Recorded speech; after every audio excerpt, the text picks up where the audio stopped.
اللهم صل على محمد وآل محمد۔ آپ کو معلوم ہے 8 شوال انہدام بقی کا دن ہے، اور اب تھوڑا سا اختلاف ہے 1922 یا 1921، یعنی 1300 حالہ 25 22، بہرحال بعض کتابوں میں 22 لکھا ہے، میں نے کہا نا کچھ ڈیٹس میں اختلافات ہیں، حالہ بالآخر 2200 2100 2500 2400 2600 2 4 5 سال اوپر نیچے فرق نہیں پڑتا۔ اصل چیز یہ ہے کہ یہ وہ زمانہ ہے کہ جس میں ان اہل بیت کے ساتھ کہ جس اہل بیت کی محبت اور مودت کو قرآن واجب قرار دے رہا ہے۔ قل لا اسألکم علیہ اجرا الا المودۃ فی القربہ، جب یہ آیت مبارکہ نازل ہوئی، اہل سنت کی روایتیں ہیں، جب یہ آیت مبارکہ نازل ہوئی تو جو اکابر صحابہ، جن کو یہ لوگ بولتے ہیں اکابر صحابہ، وہ صف اول کے صحابہ، ان میں سے کسی نے سوال کیا رسول خدا سے کہ اے اللہ کے رسول، یہ قرابت ذی القربہ کون ہے؟ واضح طور پہ پیغمبر نے، اہل سنت کی روایتیں ہیں، واضح طور پہ پیغمبر نے فرمایا علی و فاطمہ، حسن اور حسین علیہم السلام۔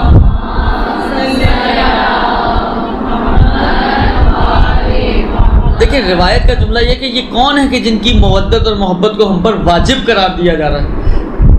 جو اطراف رسول میں بیٹھے ہیں، جب رسول نے اس آیت کو بیان کیا ہے تو وہ بھی یہ سمجھ رہے ہیں کہ پیغمبر وجوب کی بات کر رہے ہیں، واجب ہے، ضروری ہے۔ انہوں نے یہ اعتراض نہیں کیا کہ اے اللہ کے رسول یہ مستحب ہے یا واجب ہے یا مکروہ ہے یا مباح ہے یا کیا ہے۔ واجب سمجھتے ہوئے سوال کر رہے ہیں کہ جن کی واجب قرار دی جا رہی ہے یہ کون ہے؟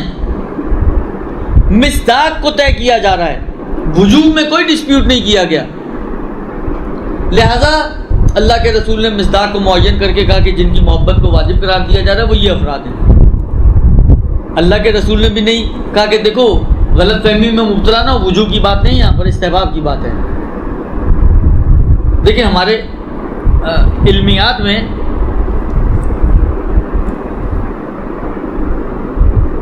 شاید یہ آپ لوگوں نے تو شاید تھوڑا بہت علم حدیث وغیرہ یہ ساری چیزیں بھی پڑھی ہیں، شاید بعض نے ہو سکتا ہے پڑھی ہوں۔ تقریر معصوم سنا یہ کبھی؟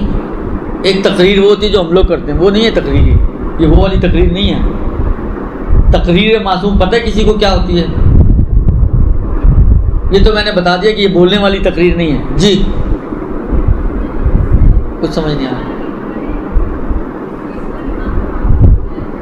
ہاں یہ الٹی ہے بالکل، ہمارے میں بولنے کو تقریر کہتے ہیں، اس تقریر معصوم سے مراد امام کا خاموش رہنا تقریر ہے۔ مثلا فرض کریں امام علیہ السلام کے سامنے، حالانکہ ایک مثال میں صرف فتویٰ نہ نکالیے گا، اسے صرف مثال ہے، درست؟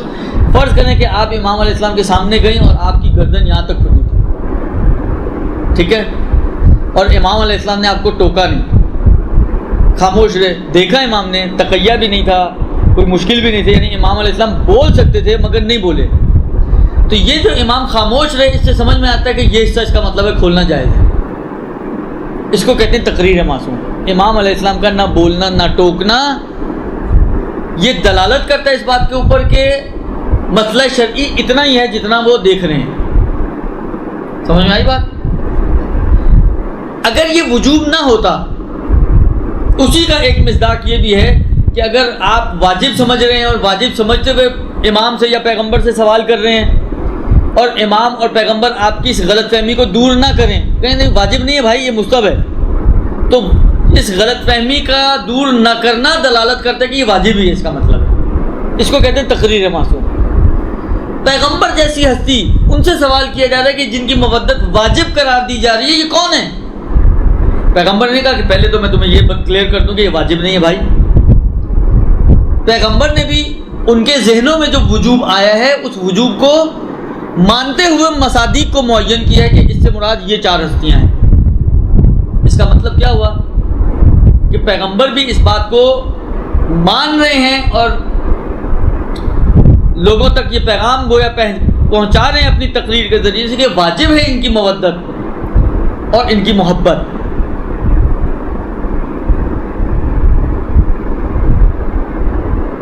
یہ وہ ہستیاں ہیں کہ جو ما یشاءون الا ان یشاء اللہ ہیں. یہ مظہر صفات پروردگار عالم ہیں. یہ کمالات پروردگار عالم کا مظہر ہیں. یہ مخزن علم رسول خدا پروردگار عالم ہیں. یہ وہ ہستیاں ہیں کہ جو معدن وحی ہیں. کیا یہ شعائر خدا میں شامل نہیں ہو سکتی؟ وَمَن يُعَظِّمْ شَعَائِرَ اللَّهِ فَإِنَّهَا مِن تَقْوَى الْقُلُوبِ. دیکھیں قرآن نے عجیب، یعنی واقعاً آپ غور کریں، یعنی یہ میں آپ کی خدمت میں عرض کروں، واقعاً بغض آل محمد کے علاوہ اور کچھ نہیں ہے. واقعاً اس کے علاوہ اور کچھ نہیں ہے. وَإِلَّا آپ مجھے یہ بتائیں کہ وہ قرآن کہ جو کہہ رہے ان الصفا والمروہ من شعائر اللہ، صفا اور مروہ شعائر خدا میں سے ہیں. صفا اور مروہ کیا ہے؟ دو پہاڑیاں. وہ قرآن یعنی واقعاً عجیب مرحلہ فکر ہے. وہ قرآن جو یہ کہہ رہا ہے کہ بدنا اس اونٹ کو کہتے ہیں کہ جو قربانی کے لیے لے کے جایا جاتا ہے حج کے موقع پر، اس کو شاعر خدا میں سے قرار دے رہا ہے. وہ پٹا جو حیوان کے گلے میں ڈالا جاتا ہے، قربانی کے جو مینا میں قربان کیا جاتا ہے اس کے گلے میں پٹا ڈالا جاتا ہے، قلادہ، اس پٹے کو شاعر خدا میں سے قرار دے رہا ہے. یعنی یہ پٹا شاعر خدا ہو سکتا ہے، یہ صفا اور مروہ شاعر خدا ہو سکتی ہیں، یہ بدنا شاعر خدا ہو سکتا ہے، مگر آل محمد شاعر خدا نہیں ہو سکتے. یعنی شاعر خدا کہتے کس کو ہیں؟ شاعر شعیرہ کی جمع ہے، یعنی علامت. شاعر خدا یعنی علامت خدا، یعنی جس کو دیکھ کر انسان خدا کی یاد میں جائے، جس کو دیکھ کر انسان کو خدا یاد آئے. صفا اور مروہ کو دیکھ کے خدا یاد آ سکتا ہے، بدنا کو دیکھ کے خدا یاد آ سکتا ہے، اس قلادہ کو دیکھ کے خدا یاد آ سکتا ہے. آل محمد کو دیکھ کے خدا یاد نہیں آ سکتا.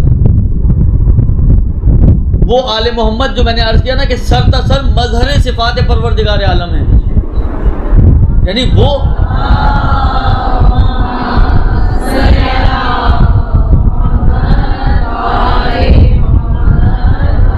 وہ تو اگر شعائر الہی کی مصادیق معین کیے جائیں تو وہ تو سب سے بڑا مصداق ہوگا اور سب سے اہم مصداق ہوگا شاعر خدا کا، جو مجسم چلتا پھرتا لوگوں کو دین یاد کرانے والے ہیں.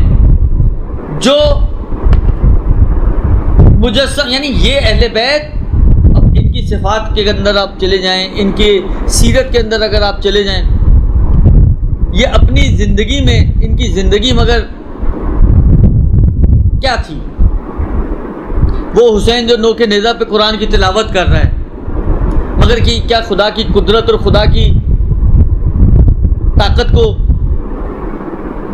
انسان کے ذہنوں میں نہیں لائے گی یہ بات کہ آپ نوک نیزہ پہ ایک شخص کو دیکھیں کہ سر اس کا نوک نیزہ پہ ہے اور تلاوت قرآن کر رہا ہے. انسان کا ذہن خدا کی قدرت کی طرف نہیں جائے گا. مگر یعنی تعجب ہوتا ہے، عام انسان یہ صرف سن کے علی کے کمالات، کہ علی وہ ہے کہ جو فاتح خیبر و بدر و حنین و الا ماشاء اللہ جتنے بھی مارکے ہیں ان کو فتح کرنے والا، اور علی کے کمالات یہ اور بہادری یہ اور شجاعت یہ. لیکن اسی علی کے گلے میں رسی باندھ کر بیعت کے لیے لے کے جایا گیا. وہ صرف اسی بات پر ایمان لے آیا کہ یقیناً یہ اسلام کا اتنا بڑا بینیفٹ ہوگا کہ علی جیسا شخص کہ جس کو کوئی ہاتھ نہ لگا سکے اس کے گلے میں کوئی رسی باندھ کے لے جائے. یعنی جن کے ذہن کام کر رہے ہوتے ہیں، جو بغض اور تعصب کی پٹیوں سے پاک اور منزہ ہوتے ہیں، ان کے سمجھنے کے لیے کوئی بہت لمبی چوڑی دلیلوں کی ضرورت نہیں ہوتی. اتنی سی بات ان کی ہدایت کے لیے کافی ہوتی ہے کہ جس علی کی شجاعت مسلم ہے عرب میں، اس کے گلے میں رسی باندھ کے لے جانا کوئی آسان کام تو نہیں ہے. اور اگر کوئی لے کر گیا ہے تو اس کا مطلب یہ ہے کہ اسلام کا اتنا bڑا کوئی مفاد اس کے اندر ہوگا کہ علی خاموش رہے صرف اسلام کی خاطر. یہ آل محمد تو یہ ہیں، آل محمد یہ ہیں جن کا اٹھنا بیٹھنا درس ہے، جن کا چلنا پھرنا لوگوں کے لیے تبلیغ اور ترویج اور ہدایت کا ذریعہ ہے، جن کی زندگیاں مجسم ہدایت ہیں. بنی امیہ بنی عباس کے جو افراد ہیں ان کو خوف کس چیز کا تھا؟ یعنی یہ ائمہ علیہم السلام جو ہمیشہ سے تقیہ کی زندگیاں گزارتے رہے ہیں اور تحت نظارت رہے ہیں ان لوگوں کے، اس کے باوجود ان کو ان سے ڈر تھا. کس چیز کا ڈر تھا؟ وہ ہر چیز پر ان کے بولنے پہ پابندی لگا سکتے تھے مگر اٹھنے بیٹھنے پہ تو پابندیاں نہیں لگ سکتی تھیں. ان کا اٹھنا بیٹھنا چلنا پھرنا یہ خود ایسی ہدایت تھی کہ لوگوں کے اندر واقعی انقلاب برپا ہو جایا کرتا تھا. اس کو کیسے روکتے؟ جب یہاں تک پہنچ جاتے تھے نا کہ لوگ ان کے اٹھنے بیٹھنے بولنے چالنے ان چھوٹی چھوٹی چیزوں سے ان کی طرف رغبت پیدا کر رہے ہیں اور ان کی طرف کھنچے چلے جا رہے ہیں اور ان کے اطراف میں جمع ہوئے چلے جا رہے ہیں. یہ وہ مرحلے ہوتے تھے جہاں پر ان کو پھر اپنی کرسیاں ہلتی ہوئی نظر آتی تھی اور یہ زہر یہ تلوار کا سہارا لے کر اہل بیت کو اس دنیا سے رخصت کر دیا کرتے تھے. ان کے مرنے کے بعد بھی ان کو اسی قسم کا خوف تھا. اب واقعاً سوچے انسان کیا کردار ہوگا ان لوگوں کا، کتنی مضبوط شخصیتیں ہوں گی اہل بیت کی، کہ زندگی میں تو ان کو خوف تھا ان چیزوں کا لیکن مرنے کے بعد بھی ان کو انہی چیزوں کا خوف تھا. آپ کیا سمجھتی ہیں کہ اگر امیر المومنین قبر میں چلے گئے تو امیر المومنین کی یادیں ختم ہو جائیں گی؟ وہ قصے جو لوگوں نے سنے ہیں جب وہ امیر المومنین کی قبر کو اگر دیکھیں گے تو ان کے ذہن میں دیکھیں بالآخر آج ہم نے تو وہ زمانے نہیں دیکھے نا جو قائد اعظم کے زمانے تھے، صرف قائد اعظم کو نوٹوں پہ دیکھے ہم نے، درست؟ اس کے علاوہ آپ میں سے کون ہے جنہوں نے قائد اعظم شاید ہو کوئی اکا دکا، لیکن عام طور پہ جو عمومی سامعین ہیں ان میں سے کون ہے جس نے قائد اعظم کو دیکھا ہوگا؟ کسی نے بھی نہیں دیکھا ہوگا. ہم تک جو چیزیں پہنچی ہیں وہ قصے اور کہانیاں ہی ہیں. لیکن اس کے باوجود اگر آپ فرض کریں مزار قائد پر جاتی ہیں تو بالآخر ایک انسان کے ذہن میں ایک خاکہ سا تو آتی ہیں نا ساری چیزیں. اگر انسان وہاں کھڑا ہو کے کچھ غور کرے کہ یہ ہے کون، کیوں میں آیا ہوں اس کی قبر پر، کچھ اس کے ذہن میں تصویریں چلتی ہیں یا نہیں؟ جیسے پٹیاں چلتی ہیں نا چینلز پہ نیچے، تو کوئی پٹی چلے گی آپ کے ذہن میں یا نہیں چلے گی؟ جب آپ کے ذہنوں میں وہ پٹیاں چلیں گی تو بالآخر ایک آپ کے ذہن میں ایک جذبہ حب الوطنی کے تحت کچھ جوش آتا ہے انسان کو یا نہیں آتا؟ کہ اہل بیت کی نسبت اتنا بھی نہیں ہوگا. ایک قائد اعظم کا اتنا اثر ہے کہ جن کے ایمان و اسلام کا کچھ ابھی تک بالآخر طے ہی نہیں ہو سکا. شیعہ تھے، سنی تھے، شش امامی تھے، 12 امامی تھے، اتنی کہانیاں ہیں. حالات کہتے ہیں کہ جی آخر میں شیعہ ہو گئے تھے، 12 امامی تھے، لیکن بالآخر کیلو کال ہے. مگر ان کی ایک پورا ایک اپنا جو ان کا ایک جہاد تھا، ان کی ایک پورا جو انقلاب تھا. لوگ امام خمینی کے مقبرے پہ جاتے ہیں، وہاں جب کھڑا ہو کر انسان تھوڑا بالآخر اب آپ وہی والی بات ہے جائیں جا کے آ جائیں، کچھ سوچے نہیں تو بالآخر کچھ بھی نہیں ہوگا. لیکن جب آپ گئے ہیں وہاں پر آپ ذرا سوچیں کہ میں کیوں آیا ہوں، کون ہے کیا، تو بالآخر خود بخود ایک آپ کے ذہنوں میں ساری چیزیں آئیں گی. تو یہ انسان کے اندر انقلاب لے کر آتی ہیں چیزیں، انسان کو جوڑتی ہیں. مگر کیا اگر ایک قائد اعظم ایک امام خمینی کے مقبرے پر آپ جائیں تو پوری کہانیاں آپ کے ذہن میں آتی ہیں، ایک جذبہ ایک جوش آپ کے دل میں پیدا ہوتا ہے. تو کیا اگر کوئی آپ اہل بیت میں سے کسی کے مقبرے پہ کھڑی ہوں، امیر المومنین کے مزار پہ کھڑی ہوں، امام حسین کی قبر پہ کھڑی ہوں، ائمہ کی قبروں پہ کھڑی ہوں، ان کے مزارات پہ کھڑی ہوں، تو آپ کے ذہن میں کچھ نہیں آئے گا. ان کو ان کا خوف تھا. ابھی بھی ڈرتے ہیں یہ ڈرتے ہیں یہ. لہذا آغا بزرگ تہرانی اپنی کتاب ذریعہ میں ان کا کہنا یہ ہے، ایک مطلب انہوں نے نقل کیا ہے، فرماتے ہیں کہ 1344 میں، کیونکہ بہت سارے آپ اگر میٹر پڑھیں گے نا اس کے بارے میں، انہدام میں بقی کے بارے میں، تو اس میں یوں آیا ہے کہ جب آل سعود نے اطراف مکہ و مدینہ میں قبضہ کیا ہے اور اپنے قدم جمائے ہیں تو اب ان کا ٹارگٹ یہ مقبرے تھے. لہذا انہوں نے ظاہراً کچھ افراد کو مدینے بھیجا فتوے لینے کے لیے، اور کچھ فتوے بھی انہوں نے نقل کیے، اور ان فتووں کے تحت جب فتوے جمع ہو گئے انہوں نے ان مزارات کو پھر مسمار کیا۔ اچھا دیکھیں، میں آپ کو بتاؤں، ابھی بھی ہم سوالات کرتے ہیں مجتہدین سے، ڈپینڈ کرتا ہے آپ سوال کیا کرتی ہیں، جواب اس کے اوپر ڈپینڈ کرتا ہے۔ مثلا فرض کریں آپ آغائے سیستانی کو جواب سوال لکھیں، ایک خاتون ہے، وہ مثلا فرض کریں اس طریقے سے میک اپ کر کے باہر نکلتی ہے کہ جو مثلا فرض کریں حالا لوگوں کے اخلاق کے اوپر اثر انداز ہوتی ہے اور شہوت بھڑکاتی ہے وہ چیز، اور یہ اور وہ 4-6 چیزیں ڈالیں گی، تو کیا اس طرح نکلنا جائز ہے یا جائز نہیں ہے؟ آپ کا کیا خیال ہے؟ آغا سیستانی کیا جواب دیں گے؟ یہ تو فتویٰ آپ بھی دے سکتی ہیں، آغا سیستانی سے پوچھنے کی ضرورت بھی نہیں ہے، اس لیے کہ آپ نے خود اس کے اندر اتنا کچھ ڈال دیا کہ آغا سیستانی آنکھیں بند کر کے کہیں گے لا یجوز۔ کیوں؟ اس لیے کہ آپ نے خود ہی ماشاءاللہ اتنا کچھ اس میں ڈال دیا کہ اس کے یہ اثرات ہیں، اس کے یہ نقصانات ہیں، اس کا یہ اثر ہو رہا ہے معاشرے پہ، یہ بےہودگیاں پھیل رہی ہیں اور یہ ہو رہا ہے اور وہ ہو رہا ہے، تو کوئی بھی نہیں کہے گا جائز ہے۔ درست؟ یہ جو انہوں نے فتوے لیے تھے وہ اسی طریقے کے تھے کہ اتنا کچھ کہ شرک کیا جا رہا ہے اور خدا کی عبادت کے اندر شریک کیا جا رہا ہے اور یہ کیا جا رہا ہے اور وہ کیا جا رہا ہے، تو آیا اس قسم کے روزوں کو اور مرکزوں کو باقی رکھنا جائز ہے؟ تو اگر کوئی آپ سے پوچھے کہ مثلا یہ جو مندروں میں بت ہوتے ہیں، کوئی آپ سے پوچھے یہ بت بنا کے رکھتے ہیں تاکہ اس کے ذریعے شرک کریں خدا کے ساتھ، ان کو رکھنا جائز ہے، آپ کیا کہیں گے؟ جائز نہیں دیکھا۔ تو انہوں نے بھی فتویٰ یہی دینا تھا کہ لا یجوز، لیکن انہوں نے یہ لکھا کہ یہ فتوے، بعض نے تو یہ لکھا کہ فتوے لیے گئے اس کے بعد انہدام کیا گیا ہے، لیکن انہوں نے یہ لکھا اگر بزرگ تہرانی نے کہ نہیں، انہدام 43 میں ہوا ہے، فتوے 44 میں آئے ہیں۔ اس کا مطلب ہے کہ انہدام کرنے کے بعد اس کو دین کا ملبہ اس کے اوپر چلانے کی کوشش کی گئی ہے۔ تو پھر انہدام کیوں ہوا؟ اس کی وجہ وہ یہ جو میں نے عرض کی، یہ بغض آل محمد ہے، یہ وہ بغض ہے کہ جو صدر اسلام سے آل محمد کی نسبت چلا آ رہا ہے، اور ایسا بغض چلا آ رہا ہے کہ انہوں نے، مگر آپ نے وہ واقعات نہیں سنے کربلا کے بعد کس طریقے سے کربلا کو ختم کرنے کی کوشش کی گئی ہے، پانی اس کے اوپر یعنی نہر کا رخ اس کی طرف کر کے پانی بہانے کی کوشش کی گئی کہ بہہ جائے، بیل ہل چلائے گئے ہیں اس کے اوپر، کیا کیا کچھ نہیں کرنے کی کوشش کی گئی۔ یہ نہیں ہو سکا تو لوگوں کو قتل کے ذریعے کہ اگر کوئی زیارت کرنا چاہتا ہے تو ایک مارا جائے گا اور ایک زیارت پہ جائے گا، مگر وہی والی بات ہے، اگر وہاں پہ بغض والے ہیں تو یہاں پہ محبت والے بھی ہیں، دونوں طرف موجود ہیں۔ تمام تر کوششوں کے باوجود اس زمانے سے یہ لوگ جتنی بھی انہوں نے کوششیں کی سب کی سب ناکام ہوئی، اور نتیجہ یہ نکلا کہ اہل بیت کی طرف جانے سے یہ نہ روک سکتے تھے اور نہ روک سکتے ہیں۔ میکسیمم جو یہ کر سکے، کیا کر سکے؟ میکسیمم جو یہ کر سکے وہ یہ کر سکے کہ انہوں نے مینار جو قبے بنے ہوئے تھے ان کے اوپر، عمارتیں بنی ہوئی تھیں ان کے اوپر، ان کو منہدم کر دیا۔ اچھا مزے کی بات آپ کی خدمت میں عرض کروں،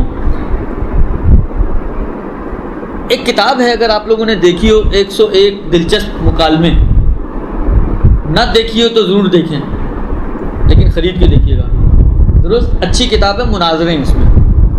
تو مجھے اب یاد پڑتا ہے اس میں ایک مناظرہ دیا ہوا ہے اسی بقی کے حوالے سے اور قبروں کو منہدم کرنے کے حوالے سے۔ وہ جس روایت کے ساتھ تمسک کرتے ہیں، ایک روایت لے کر آتے ہیں، اول تو اس کی سند میں خدشات ہیں، اتنا بڑا کام آپ کرنے جا رہے ہیں، بالآخر اس کے پیچھے کوئی ایسی روایت تو ہو جو سندی طور پر قابل قبول ہو۔ اس کی سند میں خدشہ ہے، سند قابل قبول نہیں ہے وہ اپنی جگہ پر، لیکن بالآخر ایک روایت لے کر آتے ہیں جو امیر المومنین علی بن ابی طالب علیہ السلام سے نقل ہوئی ہے،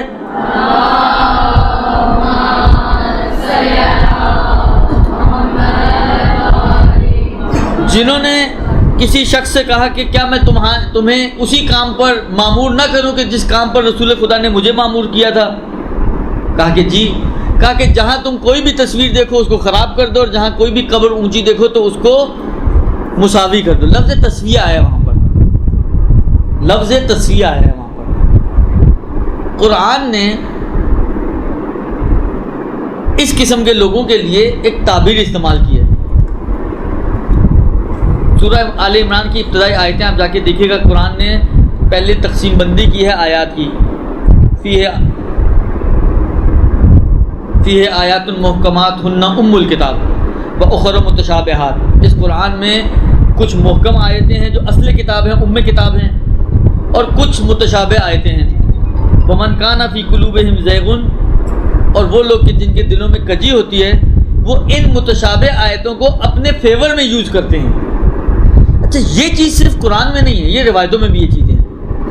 من کنت مولا ہو فہذا علی المولا، کتنی توڑ کی انہوں نے آ کے اس مولا کے لفظ کو اتنے قرائن کے ساتھ، اتنے واضح قرائن کے ساتھ انہوں نے کوشش کی کہ اس لفظ مولا کو اس سرپرستی کے معنی سے ہٹا کر دوست کے معنی میں لے آئیں. خیر اب کیونکہ موقع غدیر کا نہیں ہے اور آئے غدیر مجھے نہیں بیان کرنی، لیکن اس کے اندر بھی بہت مطالب ہیں پھر کسی موقع پر. تو یہ کام کہ جن کے دلوں میں کجی ہوتی ہے وہ روایتوں کے ساتھ بھی یہی مس یوز کرتے ہیں کہ اپنی مطلب کے اور اپنی مرضی کے ان سے معنی بناتے ہیں تاکہ لوگوں کو مس گائیڈ کر سکیں. دیکھیں اس زمانے میں جو رسم تھی وہ یہ تھی کہ قبروں کو اس جس طرح اونٹ آپ نے دیکھے کلفٹن گئے ہوں گے آپ لوگ تو نہیں گئے، حالانکہ جب جاتے ہیں جائیں تو دیکھیے گا اونٹ کی کوہان ہوتی ہے نا کس شیپ میں ہوتی ہے، اونٹ کی کوہان اس شیپ میں ہوتی ہے. اس زمانے میں قبریں اس شیپ میں بنائی جاتی تھیں. اس کو شریعت نے منع کیا ہے. تصویہ کرو یعنی کوہان کی شکل نا لیول پہ رکھو برابر، نہیں یہ کہ زمین کے لیول کے ساتھ ختم کر دو اس کو. یہ لوگ جو معنی میں گڑبڑ کرتے ہیں وہ کیا کرتے ہیں، تصویہ کا معنی یعنی زمین لیول پر لے آؤ، زمین بوس کر دو. یہ مراد نہیں ہے. تصویہ کا معنی ہے کہ اس کو اس کوہان کی شکل میں نہ بناؤ قبر کو، بلکہ اس کو اوپر سے پلین کر دو. یہ امیر المومنین اگر اس روایت کو مان لیا جائے، میں نے کہا نا اولن تو سند ہی خراب ہے. حالانکہ تھوڑی دیر کے لیے سند کو سائڈ میں رکھ دیں، آپ مان لیں کہ سند ٹھیک ہو گئی چلیں، لیکن بالآخر دلالت اور معنی بھی تو دیکھنا نا ہمیں کیا ہے. اس کا معنی یہ ہے کہ پیغمبر امیر المومنین کو یا اس صحابی کو یہ بول رہے ہیں کہ جاؤ اگر کوئی قبر تمہیں اس کوہان کی شکل پہ نظر آئے تو اس کو اوپر سے پلین کر دو. اس میں کہاں لکھا ہوا ہے کہ جی جو عمارت اس کے اوپر بنی ہوئی اس کو توڑ دو؟ کہاں ہے اس روایت میں کہ عمارتوں کو توڑ دو؟ لہذا جس روایت کا یہ سہارا لیتے ہیں سندن اور دلالتن، دلالتن یعنی معنی کے اعتبار سے، دونوں اعتبار سے اس کے اندر خدشہ ہے، مشکل ہے. سند بھی قابل قبول نہیں ہے، دلالت بھی قابل قبول نہیں ہے. دلالت جو ہے اس میں یہ لوگ استعمال نہیں کرتے، جو یہ بناتے ہیں وہ دلالت اس میں موجود نہیں ہے. درست؟ بس کوئی بھی ان کے پاس شرعی جواز نہیں ہے ان بنا اور مزارات کو منہدم کرنے کا. صرف ایک چیز ان کے دل میں ہے اور جو چیز ہو سکتی ہے وہ ان کا بغض ہے کہ جو سبب بنا کہ آل محمد دنیا میں تو ان کو اذیتیں پہنچاتے رہے، زندگی میں تو ان کو پریشان کرتے رہے، مگر زندگی کے بعد جب وہ اس دنیا سے رخصت ہو گئے اس کے بعد بھی ان کے مزارات کی بے احترامی کی، ان کے مزارات کو منہدم کیا اور اپنے بغض کا اظہار کیا. بقول آغا بزرگ تہرانی کے یہ پہلے ہوا ہے اور فتوے بعد میں آئے. پروردگار تو اپنی نشانیاں دکھاتا ہے، پروردگار تو اپنے قدرت کے کرشمے دکھاتا ہے. اتنی مدت گزر گئی، اتنی مرتبہ خانہ کعبہ ٹوٹ کے بنایا گیا، مگر کیا وہ نشان مٹ سکا جس میں امیر المومنین جہاں سے ان کی والدہ داخل ہوئی تھیں؟ آج بھی وہ نشان موجود ہے. اتنی کوششیں، اتنی زحمتیں کرنے کے باوجود. اور عجیب نظام ہے بس پروردگار عالم کا، واقعاً بڑا عجیب نظام ہے. غلاف کعبہ اگر یہ نیچے رہے حج کے ایام میں تو کیا ہو؟ کوئی بھی نہیں دیکھ پائے، کسی کو پتہ ہی نہیں چلے کہاں ہے نشان. اچھا ہمارے کہنے سے تو یہ اوپر اٹھائیں گے نہیں، اتنے شریف تو ہے نہیں یہ لوگ، درست؟ مگر پروردگار عالم کا نظام الہی دیکھیں آپ، کیونکہ غلاف کعبہ ہے، لہٰذا تبرک کا تو ہمارے لوگوں کو تو ماشاءاللہ بڑا شوق ہوتا ہے، وہ تو لوگ نہ چھوڑیں. تو اس ڈر سے کہ اس کو لوگ کاٹ کے نہ لے جائیں وہ مجبور ہے اس کو اوپر کرنے پر. حج کے ایام میں کبھی آپ کعبے کو دیکھیں ہمیشہ غلاف اوپر ہوگا، وہ مجبور ہیں اس کو اوپر کرنے پر، اس لیے کہ اگر وہ اوپر نہ کریں تو لوگ نہیں چھوڑیں گے، اور لوگوں سے بچانے کے لیے وہ اوپر کرنے پہ مجبور ہیں، اور جب وہ اوپر ہوتا ہے تو وہ نشان جو امیر المومنین کی جائے پیدائش ہے، جہاں سے امیر المومنین کی والدہ گرامی قدر گئی بھی اور آئی بھی، وہ نشان سب لوگوں کے لیے روشن ہو جاتا ہے۔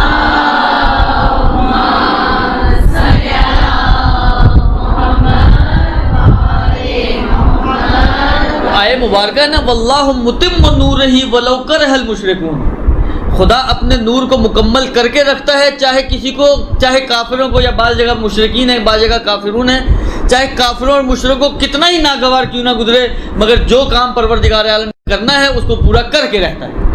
آپ لاکھ چھپائیں، آپ کیا کچھ بدلیں گے، لیکن پروردگار عالم پوری دنیا کو، دو کونے ایسے ہیں کہ جہاں پر لوگ چپکے ہوئے ہوتے ہیں، دو کونے، ایک حجر اسود والا کونا اور ایک امیر المومنین والا کونا، جو رکن یمانی کہلاتا ہے، تو اسے جسٹ پہلے ہے وہ دراڑ، بالکل جسٹ پہلے۔ یہ ہے نظام پروردگار عالم، لہذا پروردگار عالم نے عبرت کے لیے وہ وہاں پہ چپکا دیا تاکہ لوگوں کو پتہ چل جائے کہ جو کام ہوا ہے یہ ایسا کام ہے کہ اس پہ پروردگار عالم راضی نہیں ہے۔ اور کیسے راضی ہو سکتا ہے، کیسے راضی ہو سکتا ہے؟ وہ پروردگار عالم جو ان کی مودت کو واجب قرار دے رہا ہو، وہ پروردگار عالم جو ان کی خوشی میں خوش اور ان کی ناراضگی میں ناراحت ہو، وہ پروردگار عالم ان کے اوپر ڈھائے گئے مظالم پہ کیسے راضی ہو سکتا ہے؟ لہٰذا 8 شوال یوم انہدام بقی ان کی خباثت کا کہ اظہار کا دن ہے، اور اہل بیت کی مظلومیت کا دن ہے۔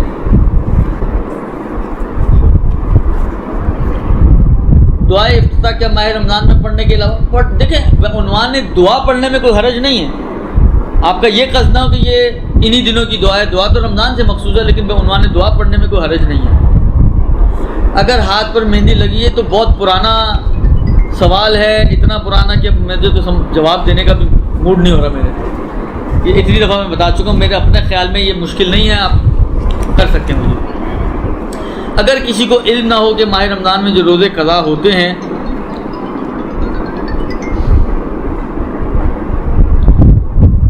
جو روزے قضا ہوتے ہیں، اگر آنے والے سال سے پہلے نہ رکھے تو قضا کے ساتھ کفارہ بھی ہوتا ہے، تو کیا اس کو کفارہ بھی نکالنا ہوگا؟ جی ہاں، اس کو کفارہ، یہ کفارہ تو بہت ہلکا پھلکا کفارہ ہے، 1.25 کلو آٹا صرف ہر روزے کا، اور ایک ہی دفعہ دینا ہے۔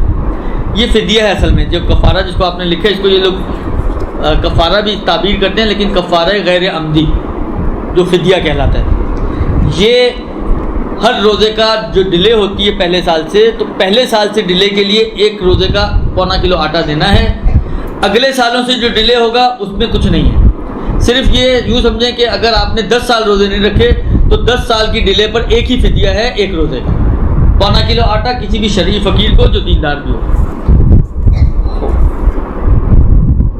درست یہ آپ کے سوالات۔ کیا امام زمانہ علیہ السلام کے ظہور کے بعد توبہ کا دروازہ بند ہو جائے گا؟ ظہور کے فوراً بعد تو بند نہیں ہوگا، لیکن بہرحال جو روایتیں ہیں اس کے حساب سے اس زمانے میں ایک موقع ایسا آئے گا کہ بہرحال توبہ کا دروازہ بند ہو جائے گا۔ تفصیلات اور جزیات بہت زیادہ اس وقت میرے ذہن میں نہیں ہیں۔ جی 1944 نہیں، 1344 ہجری۔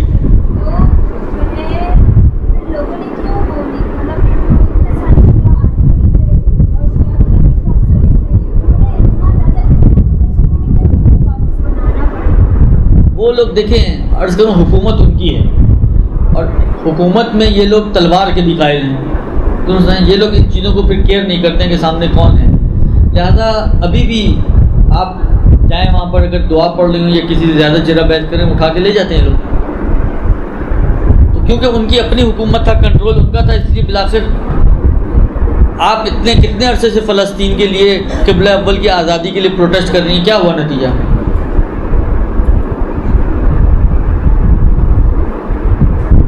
اس لیے کہ آپ کے اختیار میں کچھ نہیں ہے۔ حضرت مختلف جگہوں پہ انہوں نے کھڑے کیے، دیکھیں میں نے کہا نا کہ مسئلہ ہے کہ حکومت ان کے ہاتھ میں، اختیارات ان کے پاس ہیں، ان کی پولیس ہماری پولیس کی طرح نہیں ہے، ان کی پولیس کو آپ کچھ بول دیں، سمجھے آپ نے حکومت کو کہہ دیا، اور سمجھے آپ نے حکومت کی مخالفت کر دی. وہ بہت اسٹرکٹ ہیں اس مسئلے میں. یہ لوگ سب کچھ کر لیں گے، پولیس کی انگلی بھی نہیں لگا سکتے لوگ. تو اتنی اسٹرکٹنیس ہو تو آپ کیا کر سکتے ہیں؟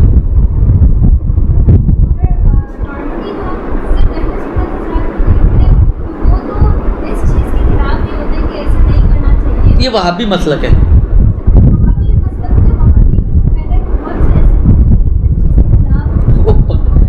وہ صحیح وہابی نہیں ہوں گے، 2 نمبری وہابی ہوں گے. وہ اصل جو مسلک وہابیت ہے یہ ابن تیمیہ کا شاید کوئی شاگرد تھا، وہاں سے سلسلہ یہ شروع ہوا انہدام کا. اس نے یہ کہانی شروع کی تھی. تو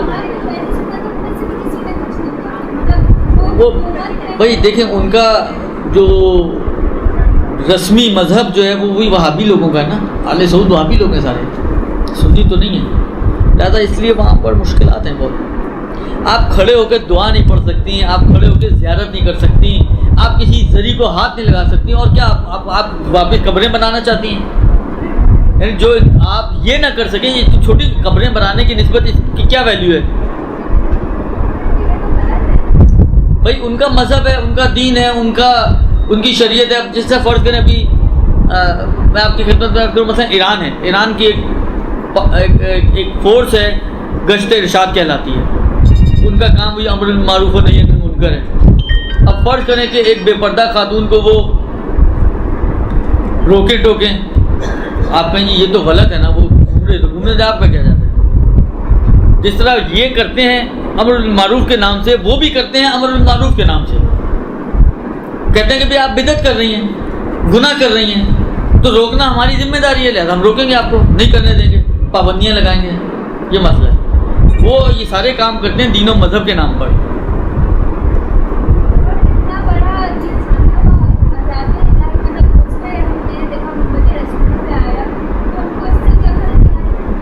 آ گئی ہوتی تو مشکلات حل ہو چکی ہوتی، نہیں آئی نا. میں نے کہا نا کہ عبرت وہ لوگ حاصل کرتے ہیں کہ جن کے دلوں میں اتنی وسعت ہو. من کان فی قلوبہم زیغ، کچھ ایسے لوگ ہوتے ہیں جن کے دلوں میں کجی ہوتی ہے. ختم اللہ علی قلوبہم وعلی سمعہم وابصارہم. بعض ایسے لوگ ہوتے ہیں جن کے دلوں پر خدا نے مہر لگا دی ہوتی ہے. یہ ہدایت والے نہیں ہوتے لوگ، ان کی ہدایت ہو بھی نہیں سکتی ہے. یہ کیا بھائی، کیا یہ روایت صحیح ہے کہ یہودی کے گھر کھانا کھا سکتے ہیں اور عیسائی کے گھر سو سکتے ہیں؟ کیونکہ یہودی پیچھے سے وار کرتے، نہیں معلوم. روایت میں نے دیکھی نہیں، اس لیے نہیں معلوم. اتمام حجت تو کرنی ہے نا خدا نے. کل کو وہ لوگ بول دے کھڑے ہوتے، خدایا تو ایک نشانی دکھا دیتے تو ہم مان جاتے. جس طرح وہ لوگ یہ مشرکین مکہ آ کے پیغمبر کو نہیں کہتے تھے، پیغمبر بیٹھے، یہ جو شق قمر کا واقعہ ہوا، پیغمبر کا کہ بھائی جادو اگر چلتا ہے تو زمین پہ چلتا ہے، آسمان پہ نہیں چلتا. اگر آپ چاہتے ہیں مسلمان ہو جائیں، کوئی آسمان کا معجزہ دکھائیں. پیغمبر کو تو پتہ تھا نا یہ کم بخت کیسے لوگ ہیں. کہتے جا بھائی اپنا کام کر، تم نے ماننا تو ہے نہیں، کہہ سکتے تھے نا. مگر اس کے باوجود شق قمر کر کے دکھایا. مانے وہ لوگ؟ مانے؟ نہیں مانے. کیوں نہیں مانے؟ اس لیے کہ وہ ماننے والے نہیں تھے. لیکن ان کا کام اس لیے ایسا ہوتا ہے کہ بالآخر اتمام حجت تو کرنی ہے نا. اگر اتمام حجت نہیں کریں گے وہ، تو کل کو یہ کھڑے تو ہو سکتے نا. مطلب فرض کریں کل کو ابو جہل کھڑا ہو جائے، اگر پیغمبر نہ دکھاتے، آپ دکھا تو دیتے، میں ہو سکتا ہو جاتا.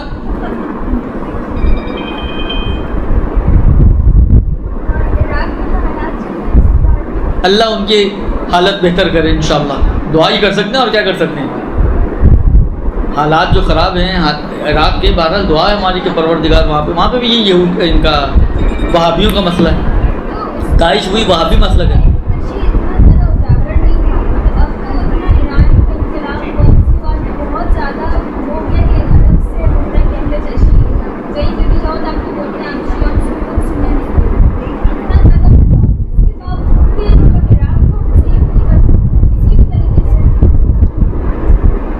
کیسے کر سکتے ہیں بتائیں، کیا پالیسی ہے آپ کے پاس؟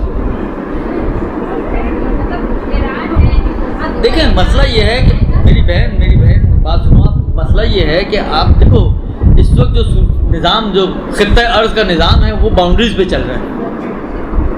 یہ باؤنڈریز صحیح ہے، شریعت نے تو نہیں بنائی ہے، لیکن بالآخر ملکوں نے باؤنڈریز بنائی ہیں نہیں بنائی ہیں. آیا آپ کا کیا خیال ہے، میں اگر ان کی حکومت کی اجازت نہ ہو تو پاکستانی فورسز جا کے مثلا عراق میں کچھ کر سکتی ہیں؟ وہ حملہ کر دے گا آپ کے اوپر؟ آپ کی اجازت نہ ہو، اگر آپس کی ان کی کوآرڈینیشن نہ ہو تو کیا مثلا آپ کی فوجیں شام میں جا کے کام کر سکتی ہیں؟ نہیں کر سکتی ہیں۔ آپ نہ زمینی خلاف ورزی کر سکتے ہیں، نہ فضائی خلاف ورزی کر سکتے ہیں، حدود ہیں سب کی۔ آپ کیا کر سکتی ہو؟ ایک کام آپ لوگ کر سکتے ہیں، وہ کیا ہے؟ الدعاء سلاح المومن۔ آپ دعا کریں پروردگار عالم سے کہ پروردگار عالم عراق کے، شام کے، لبنان کے، افغانستان کے، پاکستان کے، بحرین کے، جہاں کہیں بھی مومنین پریشانیوں میں ہیں، ظالموں کے ظلم سے پس رہے ہیں، پروردگار عالم ان کو ان مظالم سے نجات عطا کرے بحق محمد و آل محمد۔ اس کے علاوہ ہم کچھ کر نہیں سکتے صلی اللہ علیہ وسلم۔ يا مولا